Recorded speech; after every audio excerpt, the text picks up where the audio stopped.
Salut la team, nouvelle vidéo sur Interviewer aujourd'hui. Si toi aussi tu veux t'expatrier aux Émirats Arabes Unis et plus spécifiquement à Abu Dhabi, cette vidéo est pour toi. Je reçois Abdil, il te donne les informations que tu aurais besoin si tu veux t'expatrier. Il nous partage son expérience et son ressenti. N'oublie pas, abonne-toi et partage la vidéo autour de toi. L'important c'est de s'inspirer, se donner de la force et faire profiter de ces informations au plus grand nombre. On se retrouve juste après la vidéo. Bon, Abdil, merci déjà d'avoir accepté, c'est gentil, ton parcours, quoi. Bon, merci à toi, Hicham, de me considérer comme des profils intéressants à interviewer. Donc, moi, c'est Abdillahi Daoudi.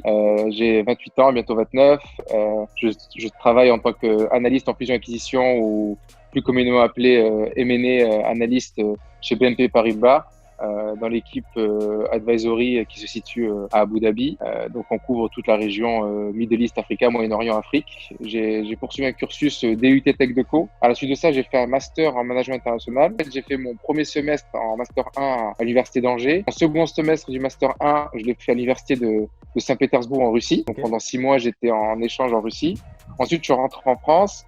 J'ai commencé mes 6 premiers mois de Master 2 à Bordeaux, à l'IE de Bordeaux. Et à la suite de ça, dans le cadre d'un double diplôme, j'ai rejoint une université américaine qui s'appelle NIU, Northern Illinois University, dans lequel j'ai effectué un Fast Track MBA. Donc, c'est vraiment un double diplôme qui s'est intégré dans le cadre de mon Master 2.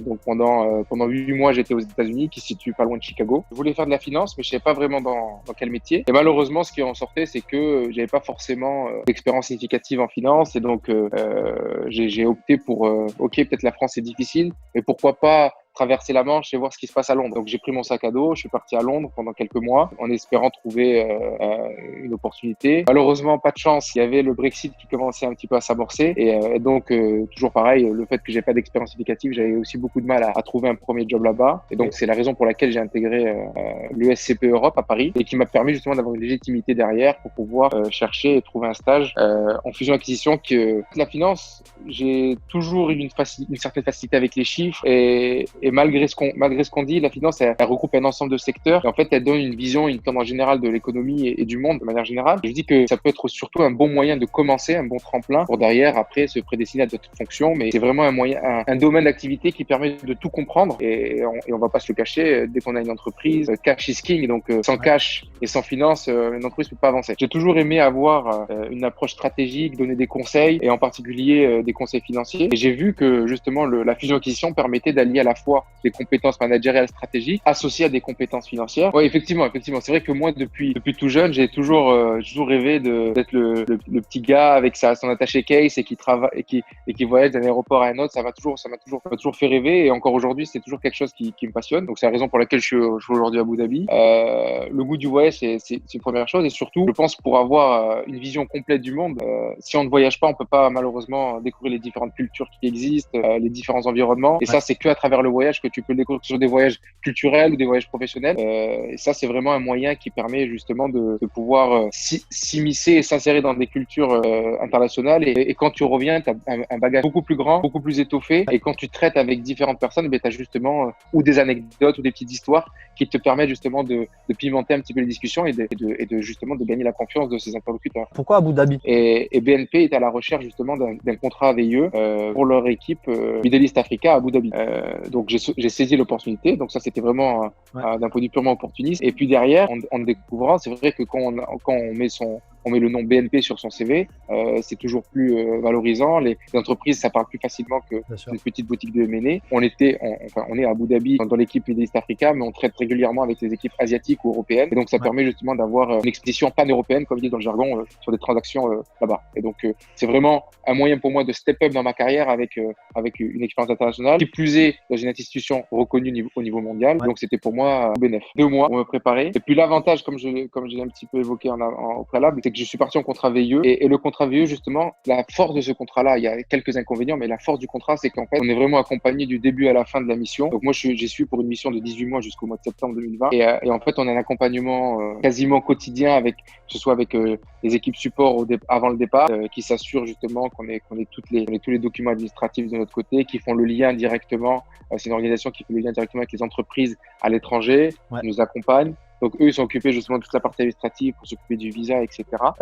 Et puis derrière, c'est eux qui financent justement le billet d'avion. Et donc, nous, on y va un petit peu uniquement avec sa valise et son envie d'apprendre. C'est clé en main. Tout départ, dans cette région en particulier du monde, il faut déjà avoir un projet professionnel bien défini en amont parce que les opportunités existent, mais on peut pas se permettre de changer de professionnel du jour au lendemain. Il faut vraiment réfléchir de manière à tête reposée, prendre le temps de se dire ok, c'est dans quelle voie que je souhaite m'orienter, et derrière justement un petit peu faire un travail de sape en amont pour débroussailler le terrain et voir qu'est-ce qui peut être intéressant, quels sont les acteurs clés du marché, comment je peux potentiellement rentrer en contact avec telle ou telle personne de ce secteur pour derrière générer une opportunité de travail. Alors qu'il y a pas mal de personnes qui derrière pensent que parce que la France autorise 90 jours de visa touriste à Abu Dhabi ou Dubaï, je peux aller sur place et derrière trouver un job. C'est très très compliqué. D'accord. Pour monter sa propre entreprise, parce que certains peuvent avoir des ambitions d'entrepreneuriat, des projets entrepreneuriaux, mais derrière c'est pareil, ça nécessite d'avoir un partenaire local qui a un droit de regard sur l'activité, qui a aussi un droit sur les bénéfices générés par l'entreprise, qui souhaite que les talents viennent alimenter cette richesse-là avec de nouvelles idées, des nouveaux souffles, etc. Mais derrière, par rapport à des pays comme par exemple l'Espagne, l'Angleterre ou l'Allemagne, pour un Français, c'est beaucoup plus complexe d'intégrer ce type de région. Voilà, il faut vraiment le garder à l'esprit. C'est une région intéressante, mais qui derrière nécessite certains documents administratifs pour pouvoir travailler là-bas. Après, est-ce que tu te déconseilles de venir tenter au culot sur place? C'est plus compliqué. Alors après, ça s'applique pas pour tous. Pour certaines entreprises, par exemple, qui sont dans les métiers de service, mais les services plutôt manuels, du type coiffeur, esthéticienne, coach sportif, des choses comme ça. Peut-être qu'une simple rencontre, un simple contact peut, du jour au lendemain, faire changer la donne. Donc, commencer avec un visa touriste, ça peut potentiellement porter ses fruits derrière. Sachant qu'il faut garder à l'esprit que le coût de la vie à Dubaï est sensiblement équivalent à celui de Paris ou Londres, voire un peu plus dans certains cas. Pour se loger, c'est très, très, très cher. Donc, voilà. Donc, pour y aller, on peut avoir un projet professionnel, mais il faut surtout avoir derrière une capacité financière suffisante qui permette justement à celui ou celle qui est intéressé par un projet dans cette région, de pouvoir assurer ses arrières pendant un certain temps. Parce que même si le coût de la vie à Abu Dhabi est extrêmement cher, à Dubaï pareil, sachant que quand on part dans le cadre d'un contrat VIE, l'indemnité est déjà prédéfini en amont, donc que ce soit BNP, EDF, Total, Thales ou que sais-je, que ce soit une entreprise française, l'indemnité sera la même pour tous. L'avantage du contrat VIE, c'est que à Abu Dhabi en particulier, les entreprises sont obligées de fournir un logement décent à leurs salariés. Donc en l'occurrence pour moi j'ai pas besoin de payer des logements, donc j'ai mon indemnité forfaitaire mensuelle, mais derrière le logement est payé par BNP avec certains avantages annexes tels que connexion internet, etc., etc. Si on a un projet professionnel et qu'on souhaite se lancer seul, à ce moment-là, un logement moyen à Dubaï est entre 1200 pour les petites surfaces jusqu'à facilement autour de 2000-2500 euros. Donc voilà, donc il faut garder à l'esprit. Les connexions internet, c'est pas forcément quelque chose qu'on a tout de suite comme information, mais une box internet coûte allègrement entre 80 et 100 euros par mois, alors qu'en France c'est plutôt autour de 20-30 euros. Les forfaits internet coûtent extrêmement cher. L'assurance santé à Dubaï et à Abu Dhabi, elle est prise en charge par l'employeur, mais il y a toujours un ticket modérateur qu'il faut payer. Donc voilà, donc il y a pas mal de charges additionnelles qui viennent s'ajouter, et que si on regarde uniquement le salaire, c'est pas se donner une vision réelle de la vie à Abu Dhabi ou à Dubaï. Ce qu'il faut garder à l'esprit, c'est qu'il faut avoir suffisamment d'argent pour vivre décemment, pouvoir faire des activités comme tu dis, et surtout l'objectif, la plupart des gens qui vont dans ces régions-là, c'est ils mettent de l'argent de côté parce qu'ils savent à un moment ou à un autre, ils vont vouloir revenir en Europe, dans leur pays d'origine. Donc je dirais pour Dubaï, Abu Dhabi, il faudrait un minimum de 5000, entre 5000 et 6000 euros par mois pour vivre décemment, sachant qu'une caissière européenne que je connais, qui a une opportunité à Dubaï, touche 6000 euros par mois. Donc voilà, donc c'est pour donner une idée. C'est quand même accessible. J'encourage fortement les jeunes ou les moins jeunes qui ont un projet professionnel et qui souhaitent s'orienter à l'international de profiter et de pas forcément écouter tout ce qui se dit autour de soi avec tous les risques et les tenants et les aboutissants. Non, si on a un projet et que c'est bien réfléchi et qu'on y croit, il faut y aller. Parce que moi, je peux parler de ma propre histoire. Personne n'y croyait. On me disait, mais non, tu peux pas faire du M&A, t'as pas l'expérience, t'as pas la légitimité, etc. Je leur dis, ouais, peut-être que j'ai pas l'expérience à un moment donné, mais l'expérience, je vais essayer de l'acquérir au fur et à mesure. Ouais. Et aujourd'hui, je suis très content, même si voilà, aujourd'hui, j'aspire à avoir un vrai contrat qui soit pas un contrat VIE et donc du coup une rémunération plus intéressante. Mais voilà, il faut toujours croire en ses rêves. Tout est possible, mais il faut derrière avoir un bon entourage familial qui t'encourage, qui te supporte parce que parfois tu as des moments difficiles. Quand toute expérience à l'étranger, tu as des hauts et des bas, mais il faut garder la tête froide.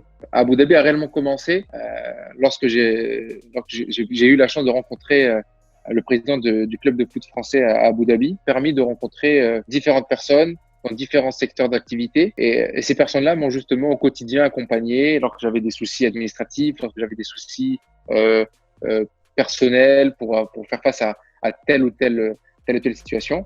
Et donc, c'est vrai que la solidarité française, même si on dit en France, oui, on n'est pas solidaire entre nous, au final, on se rend compte que pour le coup, je suis pas Abdillah, l'arabe de service, ou alors Abdillah, celui qui a des origines étrangères. Non, je suis Abdillah, le français, qui parle français et qui est ici pour représenter la France du mieux possible à l'étranger. Donc, le contrat VIE, c'est un contrat tripartite entre une personne d'origine française ou belge, travaillant pour une entreprise française à l'étranger dans le cadre d'un contrat de droit français. Donc voilà les spécificités du contrat. Donc l'organisme qui s'occupe justement des VIE s'appelle Business France. Donc c'est une entité gouvernementale française qui gère justement et qui pilote l'ensemble des VIE à travers le monde. Et cette cellule-là nous accompagne, comme je l'ai expliqué, au quotidien et nous encourage fortement à être l'image de la France à l'étranger. Si on veut faire un contrat VIE, comment ça se passe? Où sont les offres d'emploi? Est-ce qu'il faut se créer un compte quelque part? Tu peux nous en dire un peu plus? Alors oui, je crois que ça a un petit peu changé, mais c'est toujours piloté par Business France. Donc le site pour pouvoir rechercher les opportunités qui existent à travers le monde, c'est CiviWeb, CIVIWEB. Donc ce site-là permet justement de pouvoir regarder toutes les opportunités qui existent à travers le monde, que ce soit dans différents secteurs d'activité, que ce soit la défense, l'ingénierie, le commercial, etc. Il y a tout type de secteur, tout est très bien indiqué.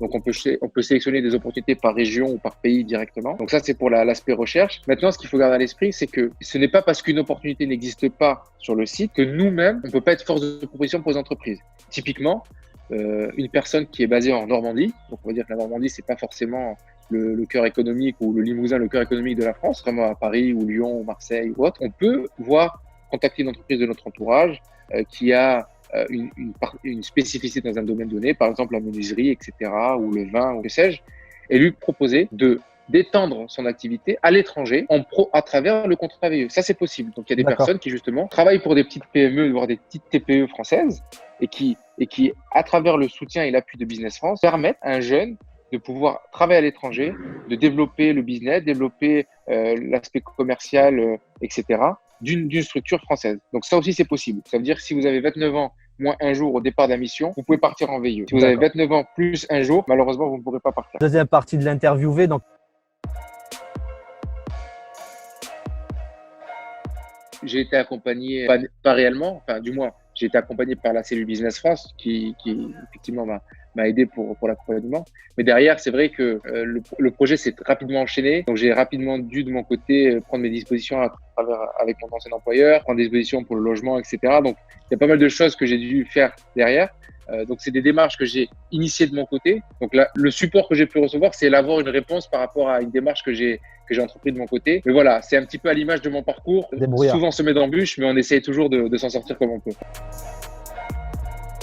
Ambition, motivation et détermination. Le vrai déclic, c'est quand j'ai l'un de mes meilleurs amis qui m'a rejoint au mois de juillet, ce qui était 3-4 mois après le début de ma mission. Donc ça, c'était le premier déclic et qui m'a surtout remonté le moral et m'a fait prendre conscience que j'avais une chance inouïe d'être là-bas. Et le vrai virage personnel, c'était quand j'ai intégré le club de foot où j'ai vraiment pu m'insérer socialement, redécouvrir ma passion parce qu'avant toute chose, le football, c'est ma passion, avant la finance. Et vraiment, je me suis senti revivre et c'est à travers le sport et le foot en particulier que je savais que dans une expérience à l'international, il y a toujours des hauts et des bas. Et quand il y a des bas, il faut faire le dos rond et attendre que ça passe parce que ça passe toujours et au final, après, on remonte toujours la pente. La vraie épreuve que j'ai eue, c'est quand j'étais en Russie tout seul, il faisait froid, c'était pendant l'hiver. Et puis on m'a fait un petit peu peur, il faut faire attention, pas prendre le métro seul, etc. J'ai pas mal de coups de moins bien, mais j'ai toujours eu ma famille, mes amis, mes proches qui étaient autour de moi et qui m'ont soutenu. Et c'est ce qui fait la force. Je pense que dans les moments difficiles, parce que tout le monde en traverse, que ce soit à l'étranger ou même en France, on traverse tous des moments difficiles. Ce qu'il faut se dire, c'est il faut persévérer, il faut être patient. Et puis au final, c'est pas évident. Et sachant que oui, il y avait un élément à mentionner supplémentaire pour la vie à Abu Dhabi. Il faut garder à l'esprit que tout ce qui est FaceTime, Instagram vidéo, WhatsApp vidéo, tout ça c'est contrôlé et censuré par le gouvernement. En fait, on n'a pas le droit d'utiliser ce type d'application. Donc il y a uniquement le texte. Donc moi j'ai eu la chance de pouvoir appeler régulièrement ma famille, donc prendre des nouvelles par téléphone. Mais c'est vrai que le contact visuel, comme ce qu'on peut avoir ensemble tous les deux, c'est vrai que c'est difficile. Mais derrière, on est là pour un but, pour une mission. Et on est aussi la fierté de notre entourage, de notre famille. Donc, on se doit en quelque sorte de tenir le cap, même si l'échec n'est pas une fin en soi, mais essayer de résister le plus longtemps possible parce qu'on sait qu'au final, chaque effort est récompensé derrière. On ne sait jamais de quoi est fait demain, mais l'objectif à court terme, ça serait d'encore profiter de cette région. Si j'ai l'occasion de pouvoir obtenir un contrat local, ça serait l'idéal de pouvoir rester dans la région encore quelques années. Moi, j'ai toujours rêvé de retourner aux États-Unis. Donc, à moyen terme, je pense que les États-Unis, en particulier, pourquoi pas pour une expérience là-bas. Et puis, une fois qu'on atteindra la quarantaine, voire la cinquantaine, on reviendra en France parce qu'au final, on peut traverser le monde de long en large et en travers. Au final, on est chez nous, Ouais. et c'est-à-dire pour moi à Bordeaux. Donc,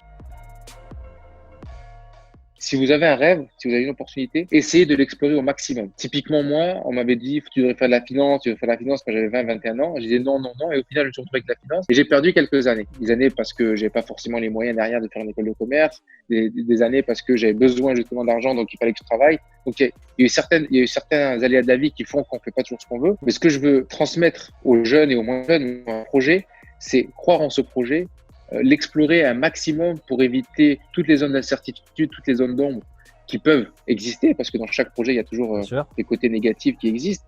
Mais vraiment, croire en soi, explorer un maximum les opportunités qui se présentent à soi et surtout croire en ses rêves.